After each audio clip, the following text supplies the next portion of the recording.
정우택 국민의힘 도당위원장이 청주 상당 당협조직위원장에 선출됐습니다. 내년 3월 국회의원 재선거 출마를 공식화했습니다. 옛 진주산업 클랜코에 대한 소각장 허가 취소가 정당하다는 첫 판결이 나왔습니다. 허가 과정에 속임수를 썼다고 봤습니다.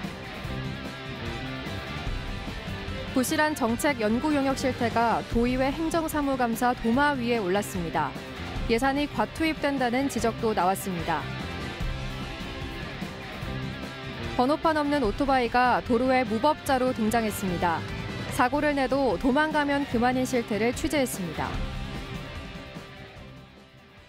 여러분 안녕하십니까? 계속해서 뉴스투데이 충북 소식입니다.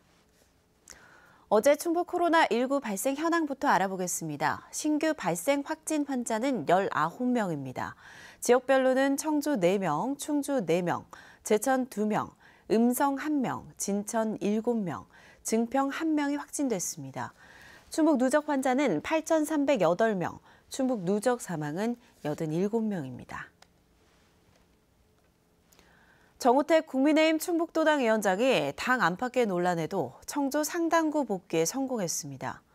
조직위원장에 선출되면서 내년 재선거에 바짝 다가선 건데요. 지난해 총선에서 흥덕구로 지역구를 바꿨다가 낙선한 뒤에 상당구로 다시 돌아온 정 위원장은 5선 재도전 행보를 본격화할 예정입니다.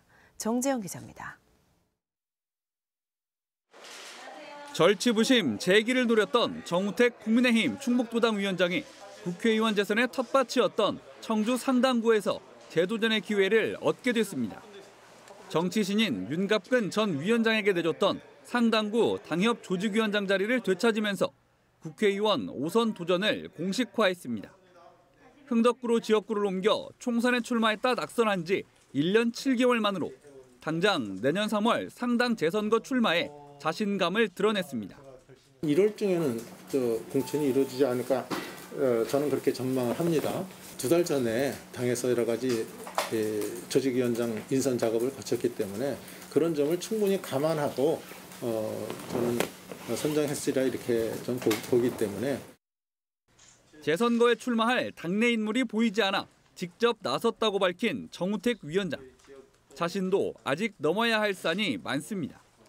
정 위원장은 지난해 상당구 예비후보 등록 이틀 만에 돌연 흥덕구로 지역구를 옮겨 당내 예비주자들의 거센 반발을 샀고 경쟁 후보의 탈당과 무소속 출마까지 이어지면서 결국 고배를 마셨습니다. 정 위원장은 당시 흥덕구 출마가 당의 결정이었음을 드러내며 5선 의원이 돼 상당구민의 자존심을 되찾고 충북 발전에 배전의 노력을 다하겠다고 말했습니다. 지난번에 공천이 잘못된 것이다 하는 것이 우리 당에서도 그렇게 얘기를 하고 있는 것이고 그래서 이것이 잘못된 것을 지금 정상화시키는 과정으로 보기 때문에 윤갑근 전 위원장 측 조직을 끌어안는 것은 물론 동남지구를 중심으로 대거 유입된 새로운 유권자들의 지지를 확보하는 것도 숙제입니다. 더불어민주당은 정정순 의원의 낙마로 재선거에 빌미를 제공한 정당으로 조심스럽다면서도 정 위원장의 출마는 옳지 않은 선택이라고 평가했습니다. 정치 쪽에서는 잔뼈가 굵으신 분인데 그런 모습까지 보여가면서 상당으로 다시 오시는 부분에 대해서는 아마 도민이나 시민들이 그렇게 곱게 보지는 않을 것이다. 정우택 위원장은 내년 지방선거까지 충북도당 위원장직을 계속 맡을 것이라며 자신이 재선거와 대선을 함께 준비하면 오히려 시너지가 날 것이라고 당내 일각의 사퇴 요구를 일축했습니다. MBC 뉴스 정지영입니다. MBC는 앞서 자치단체에서 발주하는 정책 연구 용역을 둘러싼 갖가지 문제점을 연속 보도해드렸는데요.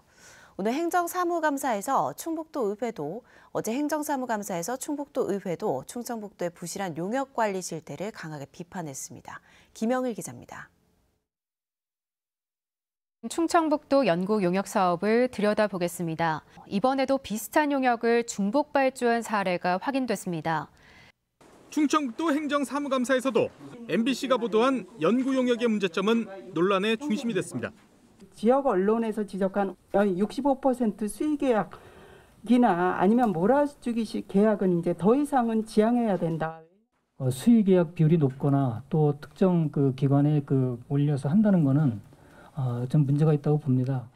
그런 일이 좀 최소화될 수 있도록. 감사 과정에서 쓰지도 못하는 부실 용역도 추가 확인됐습니다. 충청북도가 지난해 복지시설 종사자들의 임금체계 단일화를 위해 6천만 원 이상 들여 연구 용역을 진행했지만 실태 조사가 제대로 이루어지지 않았다는 이유로 활용하지 못했습니다. 이 연구 결과가 나왔는데 도에서 이거를 정책으로 활용할 수가 없었던 거예요. 이런 어처구니 없는 일이 있었단 말이에요. 아마 그 실태 조사를 정확히 하지 않은 상태에서 그걸 하다 보니까 또 이제 그런 어떤 결과가 나온 것 같은데. 정책 연구 예산을 충청북도가 지나치게 방만 운영한다는 지적도 이어졌습니다. 예산이 부족하다는 이유로 코로나19 지원금도 전국 17개 시도 가운데 15번째로 낮은 상황에서 해마다 수억 원씩 올해도 3억 원 가까운 예산을 정책 연구 예산으로 과다 책정해놓고 쓰지도 못하는 게 맞냐는 겁니다. 3억에 가까운 돈이 불용 예산으로 넘어간다라는 게 과연 타당한 업무 처리 방식인지에 대해서는 제가 이해가 어렵습니다. 도의원들은 또 충청북도가 지난 7월 개정한 연구용역 관련 조례가 여전히 부실하다며 추가 개정의 필요성도 제기했습니다. MBC 뉴스 김영일입니다. 제천 화재 참사 손해배상 청구 소송 1심에서 승소한 충청북도가 판결 이후 유가족과 다시 합의를 논의하다 말을 바꾸는 일이 있었습니다. 생각보다 소송을 포기하는 가족 수가 적다며 없던 일로 만든 건데요. 어렵게 결정을 내렸던 유가족은 2번 울게 됐습니다. 이지현 기자입니다. 제천 화재 참사로 숨진 희생자 유족들이 지난해 3월 충청북도를 상대로 손해배상 청구 소송을 제기했습니다. 소방 지휘와 예산 배정 권한이 있는 충청북도에 관리 책임을 묻기 위해서입니다. 소송에 앞서 2년 넘게 책임 인정 여부를 두고 공방이 이어졌지만 이견을 좁히지 못하면서 소송에 이른 겁니다. 소송이 제기되면서 충청북도가 제시한 도의적 차원의 위로금 논의도 전면 중단된 상태. 지난달 1심 판결은 소방의 과실은 일부 인정되지만 사망과의 인과성을 확인할 수 없다며 충청북도의 손을 들어줬습니다. 그런데 1심에서 승소한 충청북도가 유족 대표와 면담하는 과정에서 위로금 지급에 대한 의사를 다시 비췄습니다. 사실 100%는 너무 힘들으니 합의를 원하면 합의를 하고 항소하는 분들은 또 항소하는 걸로 얘기를 하니까 법률적으로 아무 문제가 없다 이렇게 통보를 저희가 받았어요. 긴 소송전에 지친 유가족 중 절반이 위로금 합의를 결정했지만 10여일 뒤 돌아온 답변은 항소 인원이 너무 많아 어렵다는 것이었습니다. 사실상 항소하지 않는 조건이었기 때문입니다. 충청북도는 위로금 합의를 위해서는 조례를 만들고 예산을 확보하는 절차를 거쳐야 하는데 이와 별개로 소송까지 동시에 진행할 수는 없다는 입장입니다. 이런 식으로 툭 던져서 본인들이 생각하는 기준이 아니라고. 충청북도에 이렇게 쉽게 하는 행동들이 사실 저희 유가족들을 사실 어떻게 보면 2번 울리는 그런 꼴이거든요. 충청북도의 책임을 요구하며 유가족이 지나온 시간이 어느새 4년. 세간의 관심에서도 멀어지면서 희생자 유가족들은 다시 외로운 법정 투쟁을 시작했습니다. MBC 뉴스 이지연입니다. 청주 부기면의 최대 폐기물 소각 처리 업체 클렌코에 대한 허가 취소가 정당하다는 법원의 첫 판결이 나왔습니다. 소각장을 둘러싼 청주시와 업체 간 소송에서 법원이 잇따라 청주시의 손을 들고 있습니다. 심춘만 기자입니다.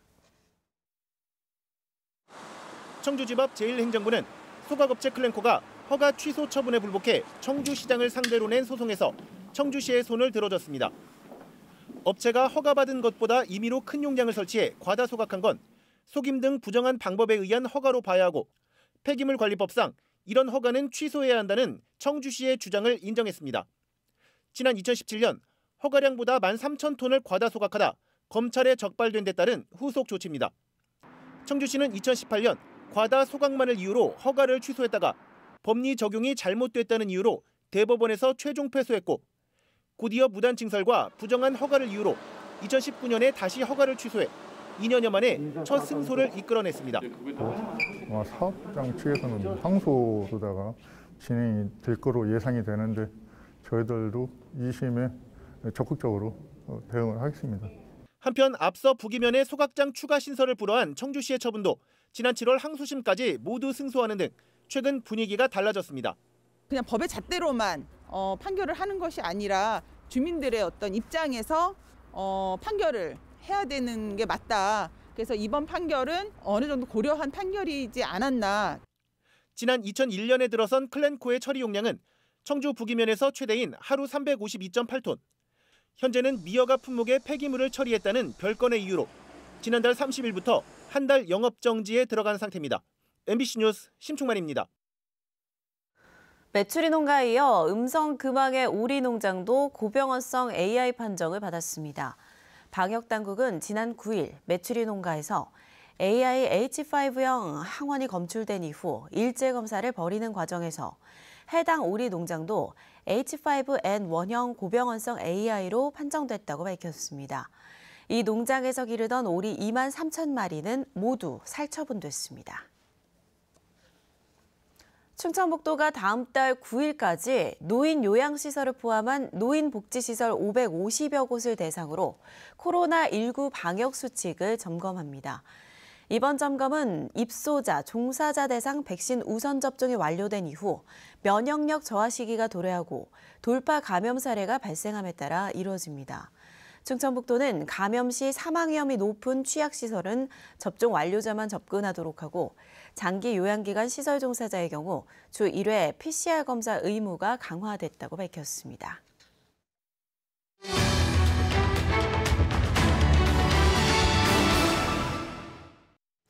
도로를 달리던 오토바이가 앞서가던 승용차를 들이받고 달아났는데 운전자를 잡기가 쉽지 않습니다. 오토바이에 번호판이 없었기 때문인데요. 심지어 번호판이 없으니 교통법규 위반으로 적발되더라도 아예 오토바이를 버려두고 도망가는 경우도 있습니다. 김은수 기자의 보도입니다. 지난 1일 한 인터넷 커뮤니티 게시판에 올라온 차량 블랙박스 영상입니다. 1차로를 달리던 오토바이가 앞에 멈춰선 승용차를 그대로 들이받습니다. 뒷바퀴가 번쩍 들썩일 정도로 세게 부딪혔습니다. 그런데 운전자는 떨어뜨린 물건을 줍고는 다시 오토바이에 올라타더니 그대로 달아납니다. 영상을 올린 사람은 이 오토바이가 번호판을 달지 않았고 사고를 낸 뒤 도주했다고 밝혔습니다. 찾기가 힘들죠. 번호 없는데 찾기가 어떻게 찾겠어요. 텔레비는 CCTV가 없는데. 충북에도 번호판 없는 오토바이들이 많습니다. 청주의 한 경찰 지구대에서는 번호판을 뗀 오토바이를 단속해 압수했는데 이렇게 들어온 게 올 들어서만 30대나 됩니다. 아예 오토바이를 버려두고 도망가는 경우도 있습니다.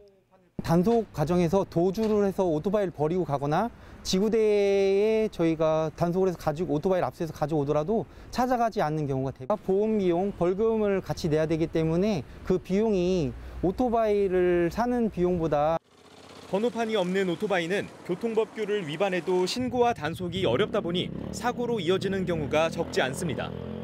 충북에서는 지난 3년간 번호판이 없는 미신고 오토바이 사고로 478명이 죽거나 다쳤는데 번호판을 가리거나 훼손한 경우까지 합하면 피해는 더 많을 것으로 추정됩니다. 신호 다 지금 늦어지는데 이제 고객들은 늦어지면 이제 거기서 환불을 하거나 취소를 해버리면 신호 하나, 두 개 정도는 가다 보니까 이제 그런 거 안 찍히려고. 번호판이 있더라도 단속 카메라에 찍히지 않도록 까맣게 칠하거나 꺾어놓기도 합니다. 또 기동성이 있다고 생각을 해서 헬멧 쓰게 되면 익명성이다라는 생각을 갖고 불법을 저지르는 경우도 굉장히 많다는 겁니다. 이륜차에 관련해서는 정부에서 사실 손을 놓고 있는 거나 다름이 없을 정도로. 현재 오토바이 전면 번호판 의무화에 관한 법이 국회에서 논의 중이지만 당장 뒷번호판조차 제대로 지켜지지 않는 상황입니다. 익명성에 숨은 번호판 미부착 오토바이의 무법주행을 막을 강력한 대책이 시급합니다. MBC 뉴스 김은초입니다. 유럽에서 활동한 청주 출신 세계적인 작곡가 박영희 씨가 10여 년간 공들여 완성한 오페라가 청주에서 첫 무대를 선보입니다. 한국 천주교 두 번째 사제인 최양업 신부의 이웃사랑을 다룬 이번 작품에서도 박 작곡가 특유의 한국과 서양 음악의 조화가 돋보입니다. 조미희 기자입니다.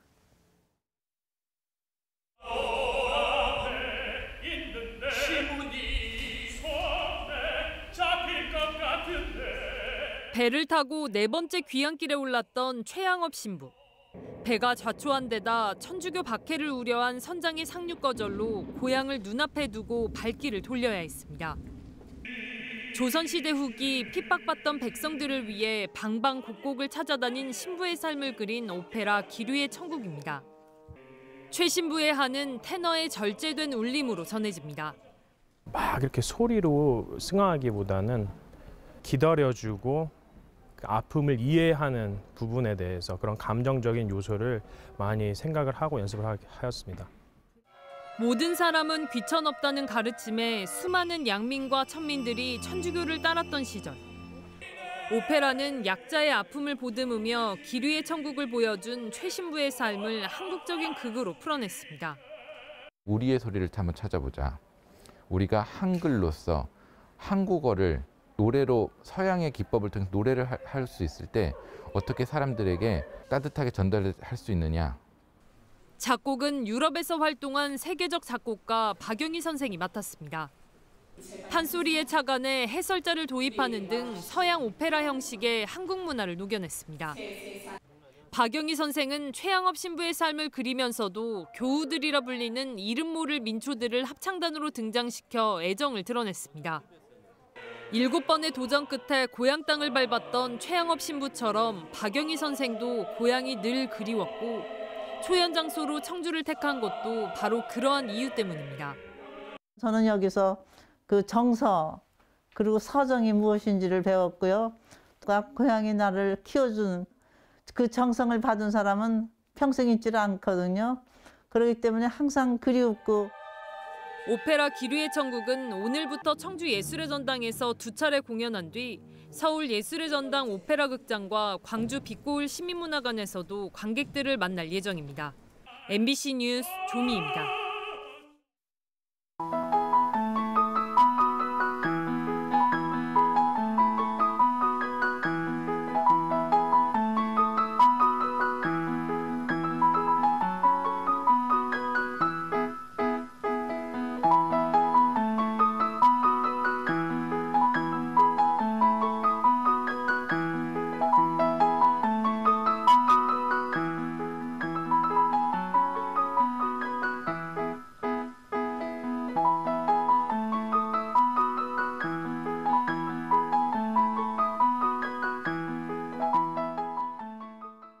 요소수 부족 사태에 충북에서도 민간 기부 행렬이 이어지고 있습니다.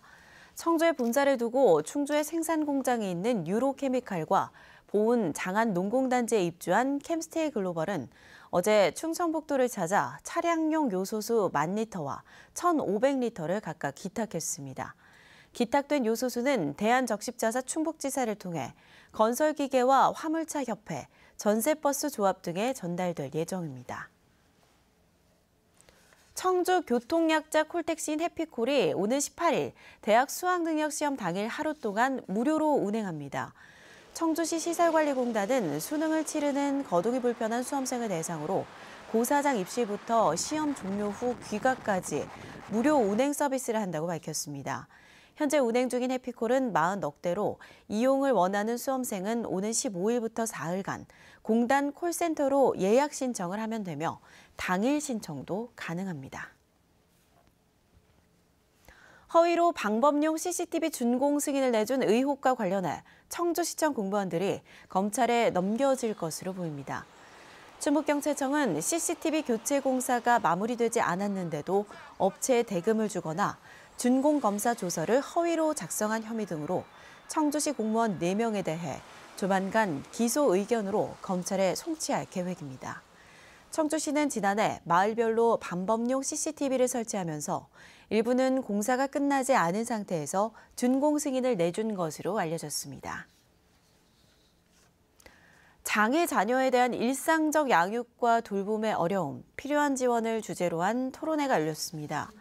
사단법인 충북장애인 부모연대 충주시 지회가 마련한 토론회에서 가족들은 전문적 상담 지원을 비롯해 양육수당, 평생교육지원센터와 같은 발달장애 생애주기별 복지 서비스 등 국가 책임제 도입을 핵심으로 하는 대책을 요구했습니다.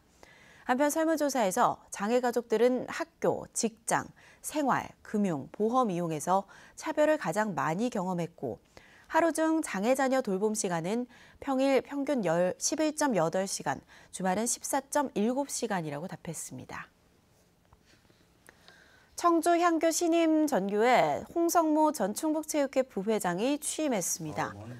홍성모 전교는 600년 전통 삼남의 읍뜸 향교로 선전대제 등 유교 교유의 의식에 정성을 다하고 시대의 흐름에 발맞춰 눈높이에 맞는 교육을 제시하겠다고 말했습니다. 전교는 향교의 책임자로서 교장과 같은 역할을 맡습니다.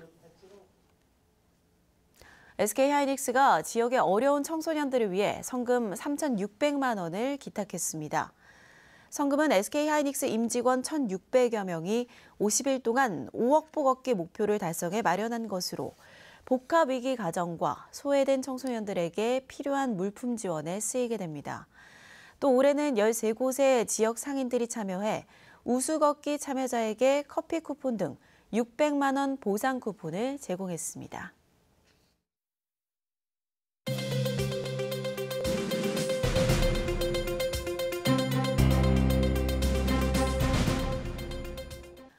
음성군이 모든 국민에게 나이, 소득에 관계없이 10만 원씩 재난지원금을 지급합니다. 음성군은 위드 코로나 돌입과 함께 위축된 지역 경제를 활성화하기 위해 어제 기준으로 음성에 주민등록을 둔 국민 모두에게 10만 원씩을 지급합니다. 외국인의 경우 음성에 체류 중인 영주권자와 결혼 이민자가 포함됩니다. 음성군은 전용 지급 시스템을 구축해 다음 달 지급할 예정입니다. 증평 초중산업단지 조성 사업이 환경영향평가 본안에 대한 재검토 통보로 다시 원점으로 돌아왔습니다. 금강유역환경청은 특정 대기 유해물질 배출 업종이 주거시설과 인접해 악영향이 우려돼 신중한 검토가 필요하다고 지적했습니다. 시행사는 환경영향평가 협의 내용을 보완하겠다는 뜻을 증평군에 전달했습니다. 증평군은 시행사는 사업 추진 의지가 강력하지만 금강환경청이 지적한 주민 수용성 확보 등이 쉬운 문제가 아니어서 상황을 지켜봐야 할 것 같다고 밝혔습니다. 영동군이 이용 인구가 많은 주요 교차로에 동장군 대피소를 운영합니다. 부용사거리 교통섬 2곳과 영신중학교 앞 횡단보도 2곳으로 보행자 신호를 기다리는 주민들이 잠시 추위를 피할 수 있도록 내년 3월까지 운영됩니다. 영동군은 또 겨울철 시내버스를 이용하는 주민들을 위해 버스 정류장에 온열 의자와 방풍막도 설치할 계획입니다. 음성군 원남면 조촌리 원남저수지 인근에 미취학 영유아 놀이시설인 오감만족 새싹 체험장이 건립됐습니다. 뉴스투데이 충북 소식 모두 마칩니다. 고맙습니다.